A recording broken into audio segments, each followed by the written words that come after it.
ای کاش به این درک و علم و شعور و معرفت می رسیدیم که ما مهمان این اکوسیستم هستیم. پس چرا صاحب خانه را این گونه اذیت کنیم؟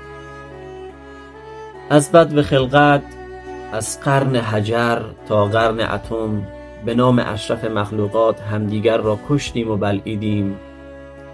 ای کاش ما هم مثل کبوتری به دنیا می آمدیم. میگم که هرس نخور، جوش نزن، تو هستی مهمان این زمین، نشسته مرگ در کمین. کجایی کاری بی خبر، در یک قدمی توست این سفر. نه چیز با خود آوردی، نه چیز با خود میبری. دنیا ندارد هیچ وفا، بر خود مکن جور و جفا. میماند این مال و منال، تیره شود حسن و جمال. پژمرده گردد هر گلی، دیگر نبیند بلبلی.